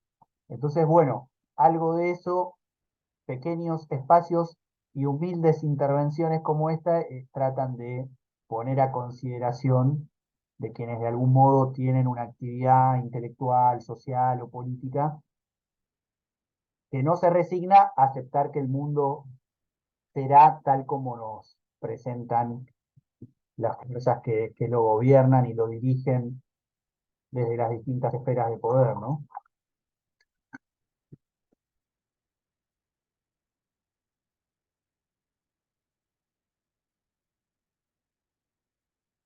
Bueno, como les decía hace un rato, si quieren interrumpir, preguntar, comentar, háganlo. Y no, me quedaría como forma de presentar esta cuestión y como decíamos al inicio, también de convidarles a modo de propuesta la conformación de un espacio a partir de marzo con frecuencia mensual, virtual y presencial en la ciudad de Buenos Aires para quienes estén más o menos en ambas y quieran sostenerlo presencial, de trabajo sobre estos temas, ¿no? Por un lado, la cuestión teórica, es decir, cuál es el archivo que nos permitiría hacer un trabajo en torno al concepto de democracia, pero el concepto de democracia ligado a la tradición nacional popular, a la crítica marxista de las sociedades capitalistas, a los proyectos emancipatorios latinoamericanos, a la cuestión de la hegemonía, etcétera, etcétera, y un trabajo en torno a recuperación de experiencias históricas que lleguen hasta la actualidad en términos de aquello que en el mundo de lo plebeyo, en Argentina, fundamental, aunque no exclusivamente, las economías populares y en términos de movimiento social, pero también de producción teórica crítica, los feminismos revolucionarios han permitido pensar en otras coordenadas la cuestión de el agente de transformación, el cuerpo político popular que pueda protagonizar un proceso emancipatorio en nuestros días, ¿no? Entonces, de algún modo el convite va por ese lado, ¿no? Por tratar de hoy presentar para quienes solo quizás se conecten o vean este video hoy, este proceso más teórico histórico que nos permita pensar la realidad argentina y latinoamericana fundamentalmente actual, eh, y luego, bueno, indagar en este proceso que me gustaría un ratito tratar por lo menos de presentar los ciclos tal como lo vengo trabajando, no solo en este último libro, La democracia en cuestión, la larga marcha hacia la emancipación, sino en otros trabajos que he publicado en estos años, como Desde abajo y a la izquierda, de Cutralcó, Puente Pueyrredón, y otros trabajos en donde trato de pensar esta democracia, este ciclo de 40 años, digámoslo así, desde un punto de vista popular, con un enfoque desde abajo, y no como la simple periodización de quién gobernó, cuál fue el presidente de tal año a tal año. Entonces, en ese sentido, decimos, 4 décadas de democracia en Argentina, por lo menos 3 ciclos políticos. Quizás estemos a las puertas de uno nuevo. Primer ciclo, el ciclo de lucha desde abajo, ¿no? Es decir, cómo producto de la derrota revolucionaria de los 70, de la dictadura genocida del 76 en adelante en Argentina, ¿sí? Pero también de la caída del muro de Berlín y con esa caída, de algún modo, la anulación de las perspectivas transformadoras revolucionarias en el mundo entero, los pueblos del mundo, sin embargo, no se resignan a morir, sino que libran un conjunto de luchas, ¿no? Que fueron con el tiempo catalogadas como la resistencia antineoliberal. Tenemos fundamentalmente el zapatismo en 1994 en la Argentina, de algún modo como coagulando simbólicamente todo ese proceso de luchas que ya venía desde antes, y en la Argentina el protagonismo de lo que empieza a denominarse en toda América Latina como los nuevos movimientos sociales, o en una jerga más militante, las organizaciones populares, los movimientos populares. Es decir, que si bien tenemos Ubaldini, ¿no? La CGT con los 26 puntos en los 80, lo que aparece como dinámica que marca la época, que va de la guerra de Malvinas a la masacre de Puente Pueyrredón, es decir, de 1982 al 2002, con el 2001 como símbolo fundamental de estallido de esa hegemonía neoliberal, es un ciclo de luchas marcado fuertemente por estos nuevos movimientos sociales, entre los cuales incluso se puede incluir a la CTA como central obrera, en la cual a su interior anidan experiencias como la de los jubilados, que en su momento encabezó Raúl Castells, o la de la Federación de Tierra y Vivienda, que en su momento encabezó Luis de Lía, ¿no? En una alianza intersindical con una corriente clasista y combativa que tenía fenómenos sindicales puramente obreros, asalariados, como el del sindicato de estatales que dirigía Carlos Ferro Santillán en Jujuy, o nuevos emergentes como el movimiento de desocupados de La Matanza, liderado por Juan Carlos Alderete, pero también los encuentros nacionales de mujeres, también las luchas de la diversidad, que ya sin un horizonte revolucionario como el de Frente de Liberación Homosexual de los años 70, sin embargo, conforman la CHA, empiezan a hacer, ¿no? Las marchas del orgullo, empiezan a instalar en el debate público la cuestión de la garantía de ciertos derechos que no sean vulnerados por opciones sexuales, empiezan a aparecer los movimientos territoriales, el lanuzazo ya tempranamente, ¿no? Como rebelión de un vecinalismo plebeyo, las tomas de tierra fundamentales, no solo en el Gran Buenos Aires, sino también en el norte y en la Patagonia de la Argentina, el movimiento piquetero a partir de Cutralcó en el 96, ¿no? Donde empieza a aparecer algo del orden de formas organizativas más horizontales, la figura de la asamblea, ¿no? Del piquete, de la acción directa, la toma de edificios públicos, los tractorazos en el mundo rural para frenar los desalojos, la ocupación de tierras por parte de empresarios, etcétera, etcétera, ¿no? Hay un conjunto de experiencias sociales que ya no son el movimiento obrero organizado, la columna vertebral, la patria metalúrgica, ¿no? Es otra cosa, que convive con un movimiento obrero que no es extinguido, como muchas veces determinadas orientaciones más posmodernas han pretendido leer. Ya no hay más sociedad salarial, ya no hay más obreros industriales, ya no hay más sindicatos. No, sigue habiendo, pierden el peso que tenían en la etapa anterior, pero persisten, en muchos casos muy burocratizados, durante el menemismo argentino muy comprometidos con el proceso de privatizaciones, mayormente, y una especie de, digámoslo así, pulsión autonomista que empieza a plantearse que entonces hay que cambiar el mundo, pero ya sin tomar el poder, hay que generar un proceso de autonomía, pero no de intervención en el Estado, ¿no? Hay que poder generar un proceso de la sociedad contra el Estado. Ahí podemos ver una docena por lo menos de títulos de libros que expresan un poco este aire de época, ¿no? La multitud contra el imperio, bueno, una serie de cuestiones que anulan en este nuevo orden mundial neoliberal la cuestión de clase, la cuestión de la disputa por el poder del Estado, ¿no? Por el control de los resortes institucionales de un país, y la dimensión de una construcción hegemónica para rediseñar la nación.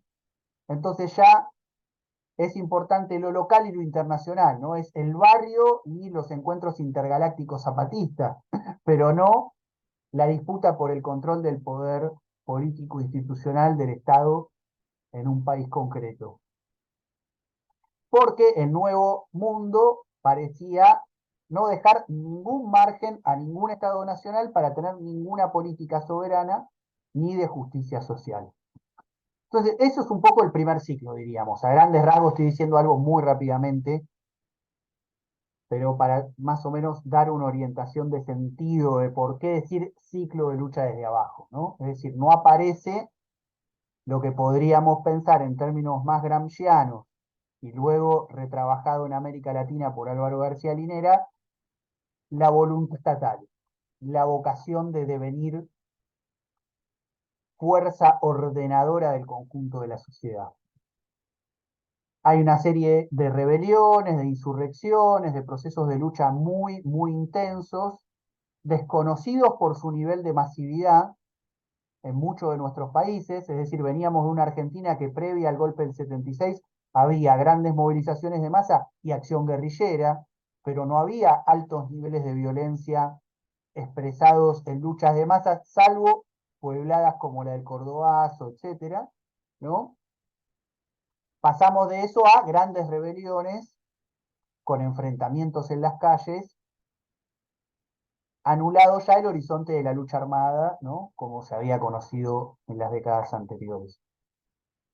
Pero de repente, bueno, ¿no? Como se dice, la historia a veces tiene más imaginación que nosotros. Entonces, frente a eso que aparecía como obturado en el imaginario de las militancias, de los pensadores y las pensadoras críticas, ¿no? De repente emerge un nuevo fenómeno, que es el de una especie de imaginario progresista que dice, no, no, es posible incluso en el nuevo orden mundial neoliberal generar otros marcos de negociación de los países frente a las potencias. Entonces, no solo una recuperación del elemento de lo nacional en los países, sino un fuerte aire latinoamericanista en términos de conformación de un bloque regional de fuerzas que pueda plantear alternativas. Y bueno, ahí es todo lo que conocemos como en el nombre de el ciclo de gobiernos progresistas, en el cual me gusta siempre subrayar el diferencial del proceso popular en Venezuela y en Bolivia, al que ya me referí, pero que junto con otros procesos mucho más moderados, como el de Lula en Brasil, como el de Néstor y luego Cristina en la Argentina, ¿no? Como el del Frente Amplio en Uruguay, como lo de Ecuador de Rafael Correa, que queda un poco a mitad ahí, siempre de las caracterizaciones, si está más cerca de Bolivia y Venezuela, más cerca del resto de gobiernos progresistas, etcétera, de algún modo realizan una serie de operaciones que a mí me parece que el ciclo de luchas desde abajo no había logrado introducir, y que hoy es importante valorar y rescatar. Lo subrayo porque en la coyuntura específicamente argentina, mucha lectura que hacen sectores de militancia popular respecto de los límites de esos gobiernos progresistas es, entonces eso no sirvió para nada, ¿no? Entonces, volvamos a la resistencia social, ¿no? O volvamos al viejo imaginario peronista como si ese ciclo de gobiernos progresistas no hubiese tenido nada de importante para dejarnos a los desafíos actuales. Y subrayo al menos dos o tres que me parecen importantes tener en cuenta, que no tuvieron quienes protagonizaron el ciclo de lucha desde abajo previo. El primero, ya mencionado, es esa vocación de devenir Estado, ¿no? Es decir, de no situar a la resistencia social como un fin en sí mismo, sino tener la vocación de ser gobierno y de estructurar la sociedad desde una posición que no es la de la mera oposición o cuestionamiento.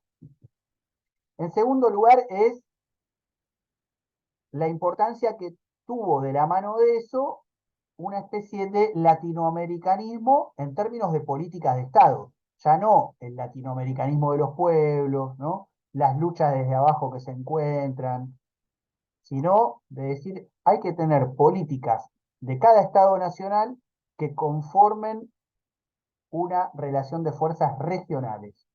De nuevo, creo que Chávez a la cabeza supo ser vanguardia en términos de, che, esto necesita una moneda, che, esto necesita una serie de intercambios económicos y comerciales y no simplemente declaraciones, etcétera, etcétera.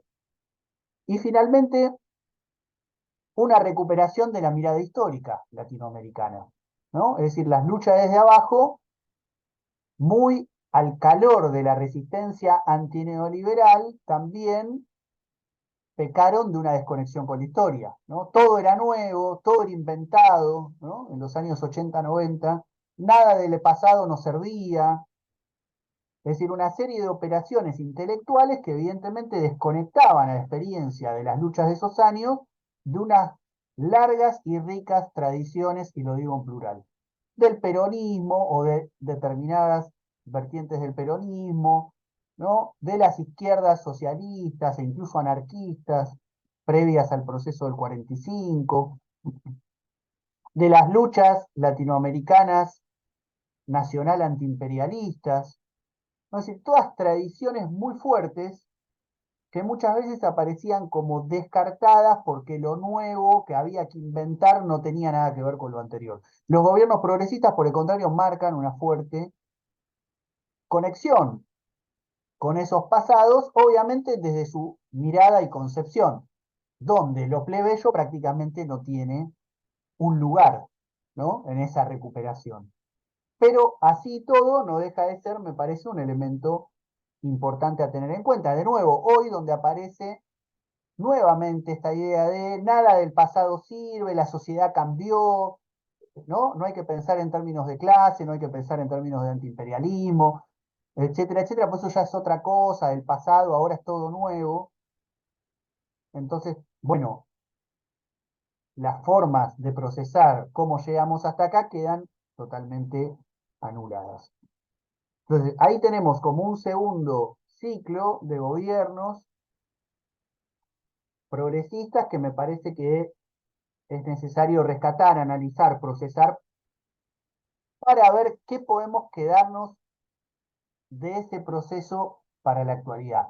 En ese sentido, no me gusta mucho, si bien me declaro linerista, ¿no? Creo que Álvaro García Linera es la expresión más lúcida de la época para pensar todo esto que estamos tratando de pensar.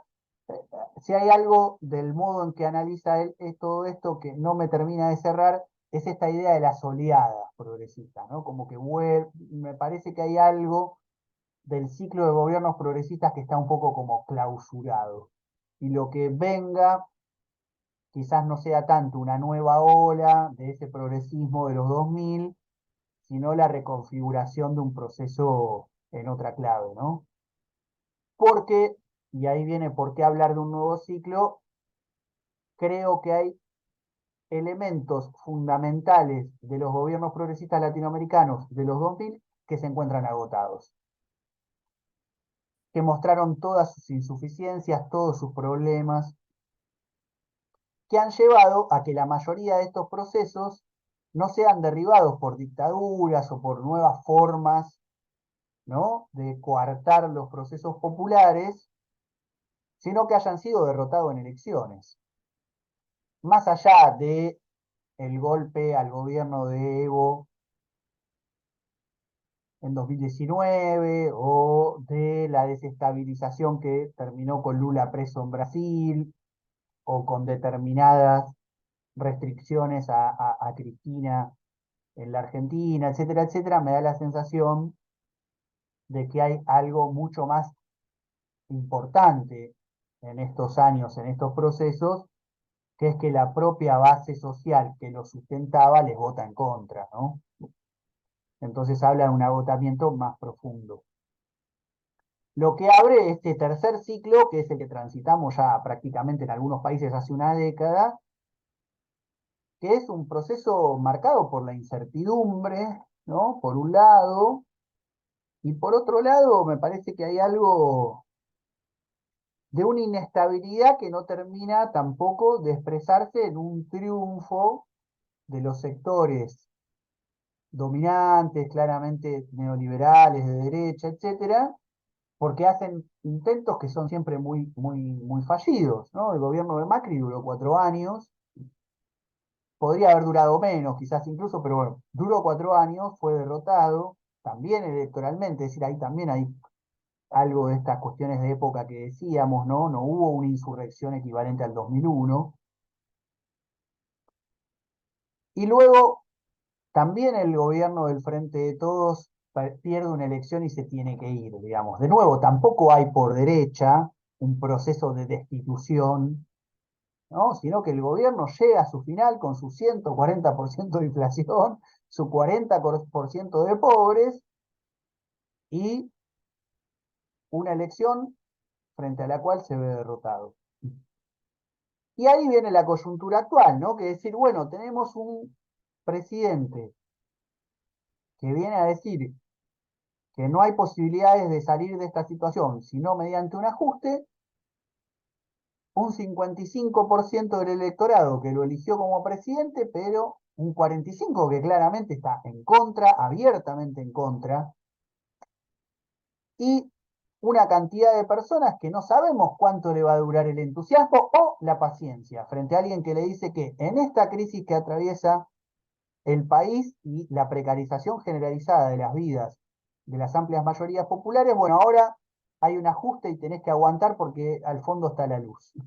¿No? Bueno, esto nos deja en una situación muy inestable, de mucha incertidumbre, frente a la cual se va a requerir la mayor imaginación política para no volver a repetir de nuevo los viejos paradigmas del ciclo de lucha desde abajo, es decir, ahí ahora bienvenidos a la resistencia, ahora se viene el 2001, ¿no? Todo eso que está circulando, sobre todo en redes sociales en estos días, ¿no? Como una especie de reedición inmediata y sin mediaciones de lo que fue el ciclo de luchas de los años 80 y 90 que desembocaron en la rebelión popular de diciembre del 2001. Y por otro lado, el abrázame hasta que vuelva alguien, si no es Cristina, alguien parecido, ¿no? Es decir, bueno, ya vendrá un nuevo ciclo progresista, como si nada en el medio hubiese pasado, ¿no? Como si no hubiese sido,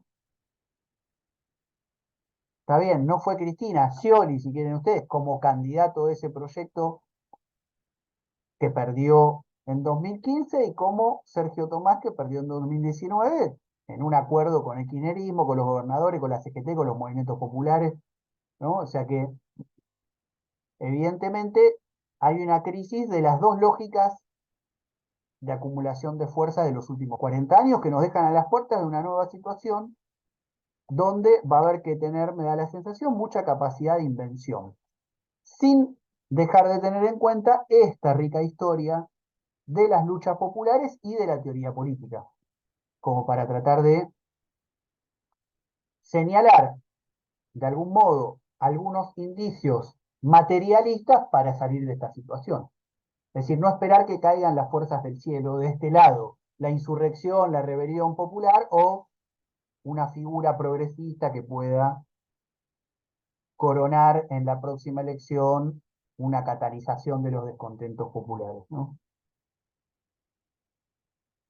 Bueno, un poco esto era lo que de manera muy veloz y general quería plantear sobre este enfoque teórico histórico para pensar la coyuntura política de la cuestión democrática.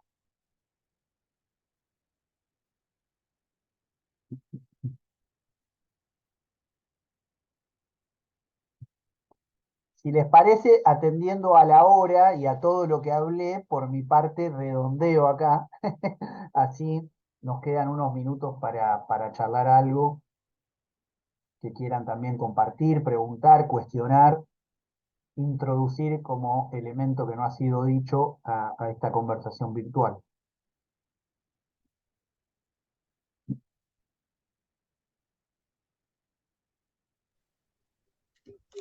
No, pensar por ahí que como que estamos en un momento de incertidumbre o de certidumbre de cómo opera la derecha, pero que solamente contamos con el archivo. O sea, la característica nuestra en este tercer ciclo es como que solamente tenemos el archivo filosófico, histórico, militante, y las nuevas formas no han sido creadas, digamos. Como que de todo eso deberá emerger algo, pero es un panorama, digamos, interesante y medio que la esperanza uno le tiene que sacar también de sentirse parte de ese archivo. Como que no la tenemos en el presente, la tenemos en la historia, la esperanza.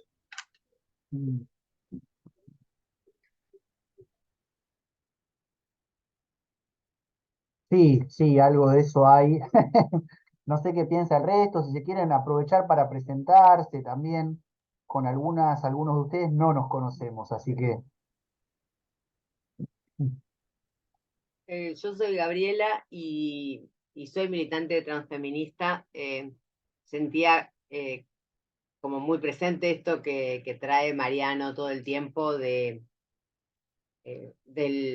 nuevo sujeto político emancipatorio que construyó históricamente el feminismo y que pudo cuajar, siento, a partir de los 80, y pienso desde la ley del divorcio, aunque parezca histórica, hasta la ley de patria potestad compartida y de ahí en adelante, ¿no? Y siento que esta democracia liberal y así administrativa, representativa y todo esto nos permitió poner en agenda, nos permitió tomar la calle, nos permitió transversalizar una lucha que las viejas venían dando desde antes del exilio, ¿no? Las que pudieron exiliarse. Y siento que está por ahí la cosa, no sé, un poco respondiendo a lo que el compañero traía tenemos, bueno, la biblioteca, tenemos la filosofía, no sabemos cómo seguirla. Me parece que nosotras sí sabemos cómo seguirla y es, no sé, esto, acuerpándonos, no solas, quiero decir, ¿no? Sumando a las disidencias, porque estuvimos juntos en la calle, sumando a las pendejas y a los pendejos porque estuvimos juntos en la calle, y sumando a los movimientos por la defensa del ambiente, que no estuvimos juntos en la calle porque no llegamos, pero que me parece que hay que tienen que sumar a lo que se viene. Entonces me parece que me parece que es esa el modo, no de resistir, sino de reexistir, como diría la Marlene Bayar, ¿no? O sea, como volver a construirnos en una nueva identidad de sujeto protagónico de lo que se viene, quiero decir.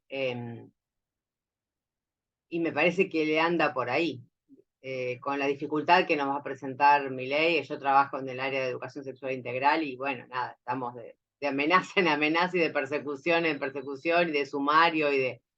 O sea, es como, pareciera que de momento aún no era en gobierno y ya era un infierno laburar este fin de año, pero no por Milei, quiero decir, porque habilitó a que un montón de familias que tenían dudas, broncas, y ¿no? Pudieran efectivamente ir contra nosotros y hacernos pegatinas y pintadas en las escuelas, sumarios y todo esto. Pero me parece que hay leyes y que tenemos que pensar en ver cómo tejer alianzas estratégicas, ¿no? Pienso en lo que nos va a pasar con la ley de IBE. No sé cuánto tiempo vamos a poder sostenerla desde la escuela si no nos aliamos a la gente de salud, sea ginecólogos, a médicos, que son enfermeros, que puedan hacer circular la pastilla, porque si no, vamos a estar al horno. Entonces me parece que la cosa está ahí en este tejido de alianzas estratégicas. No sé si alcanza. Y también lo pienso como por etapas, ¿no? O sea, pienso, bueno, como esto, reexistirnos en el 2024 porque el 2025 hay elecciones, ¿no? Y el 2026 volveríamos a militarla porque en el 2027 tendremos que poder construir otra historia posible, digo, con los cuerpos en la calle, con la construcción comunitaria, por supuesto en el sector cooperativo y de la economía popular también laburo ahí, ¿no? Ahora es muy desesperante todo. Quisiera poder pensar en que esto va a ser posible, digo, que esta experiencia del feminismo que construyó transversal y también latinoamericano, ¿no? Digo, el Ni Una Menos se hizo latinoamericano, el IBE, la marea verde, el pañuelo verde, se hizo latinoamericano. Me parece que ahí hay una potencia que tiene que trascender las fronteras de la porteñidad también, ¿no? Pensando en eso que traía Mariano, los feminismos campesinos y de las feministas de la Via Yala, andinas, ¿no? Como otra, no las académicas de filosofía y letras, yo porque soy de Cava.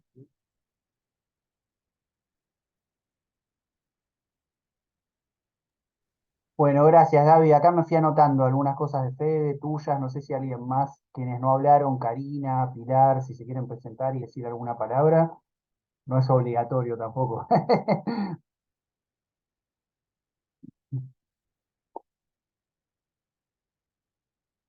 ¿No? Bueno, le hago una mínima devolución, comentario a las dos intervenciones que hubo. Ah, también está Bárbara, que está conectada con Fede, así que, ¿no? Bueno, nada, quedan igual unos minutos. No, a mí me parece que hay algo como importante que tiene que ver con la historia, ¿no? Es decir, lo que decíamos recién, como que me da la sensación que hay como dos movimientos que son como complementarios, como dos caras de una misma moneda que no nos sirven para pensar la actualidad y el porvenir. Y que es como esa forma estratificada de recuperar la historia, ¿no? Es decir, ese modo en el que mira para atrás y trata de rescatar en bloque o trasladando otras realidades a la actual. Creo que hay mucho de ese proceso, ¿no? De modos de abordar el pasado y a la vez como la otra cara de la moneda sería el modo de desconexión total, ¿no? Como, no, bueno, lo que decíamos, ahora es todo nuevo, etcétera, ¿no? Y el otro es, hay que volver a las 20 verdades, ¿no? Al modo más clásico, sea eso o en las izquierdas, ¿no? El partido leninista, la clase obrera, o sea, formas muy como estereotipadas de recuperación del pasado, sea para anquilosarlo o para descartarlo. Creo que de nuevo, ¿no? La filosofía, algo del orden de el modo benjaminiano de vincularse con el pasado como conexión intempestiva de experiencias, como constelación de elementos que no necesariamente a simple vista encajarían, puede ser muy productivo. Y también lo que subrayaba Gaby respecto de la capacidad de alianza, ¿no? Me parece que de nuevo ahí las economías populares y los feminismos aparecen como dos vectores muy potentes de la actualidad política que han tenido un pasado reciente muy pujante en las calles y en ambos ha sido muy importante la unidad. ¿no? En el caso de la UTEP, como experiencia de intento de sindicalización de esta nueva realidad de movimientos sociales, con una recuperación clarísima, digamos, de la historia peronista y más ligado a un vínculo con los intentos de constitución de gobiernos progresistas, de mayor reparación social, etcétera, pero incluso de la unidad piquetera, por ejemplo, de una izquierda que también venía muy fragmentada, que en su vocación por enfrentar incluso a este tipo de gobiernos que no son neoliberales, también generaron un polo de unidad, ¿no? Y los feminismos claramente en torno a toda la cuestión de la aprobación de la IBE, bueno, el tema unidad fue fundamental. Lo que me da la sensación es que quizás, por ejemplo, en los feminismos hay elementos que tienen que ver con la recuperación de un universo más plebeyo, que a diferencia de la economía popular, donde es muy claro, en los feminismos fue mucho más mezclado, ¿no? Con otros sectores sociales, con derivas más liberales, con una ausencia de discusión en torno a una hegemonía popular que rediseñe la nación, es decir, lo nacional está, me parece, bastante ausente en los feminismos, incluso populares, etcétera, y a la vez, como contraparte, tres elementos me parece centrales podemos decir, transfeminismo popular, un poco apelando a la terminología que usaba Gaby, que me parece que son un vector de vanguardia de esa experiencia que no está en las economías populares, ¿no? Al revés sería, como si en las economías populares hay algo de lo plebeyo, de una cierta vocación por devenir Estado, recuperar la tradición nacional, etcétera. No están tres elementos que me parece son claves para la época y que son la transversalidad, ¿no? Incluso a nivel de sectores sociales, es decir, la economía popular parece corporativizarse y aislarse del resto de sectores que son claves para conformar un cuerpo político popular en la Argentina, ¿no? Me refiero al mundo universitario, de sectores medios, de artistas, ¿no? Es decir, todo un sector muy pujante en la Argentina que está cortado su vínculo con las economías populares, no así con los feminismos. El internacionalismo, claramente como vector de acumulación en los feminismos, está el hecho de que no puede pensarse el transfeminismo popular si no es en una escala internacional. Las economías populares parecen totalmente desconectadas de un mundo que claramente va en tendencia hacia esa forma de precarización que constituye el elemento estructural de los feminismos, de las economías populares, y finalmente la cuestión de la creatividad. Creo que el movimiento feminista mostró rasgos creativos que las economías populares mostraron en sus inicios en algún punto y que hoy parece verse fuertemente anquilosado en modos más clásicos, tradicionales, vinculados a ciertas lógicas sindicales, que de algún modo tanto los feminismos como las economías populares en sus formas de organización venían a poner un poco en cuestión, ¿no? Y parece ser ahora, o sea, si uno mira las formas de intervención de las economías populares, se parecen más a lo tradicional del sindicalismo que a formas de despliegue creativo del mundo de lo popular, ¿no? Entonces, bueno, creo que ahí hay algo que es muy importante a tener en cuenta en esta capacidad de alianzas, ¿no? De contagio aberrante, como dicen también algunas tradiciones más vinculadas al mundo diverso, tanto en la teoría como en las luchas, ¿no? Entonces, bueno, me parece eso, ¿no? Como que es un momento de gran desafío para el trabajo sobre el archivo teórico de experiencias y para reconfigurar modos creativos de intervención, teniendo en cuenta las novedades y esos archivos. Bueno, en principio, por una cuestión de horarios, me quedaría acá.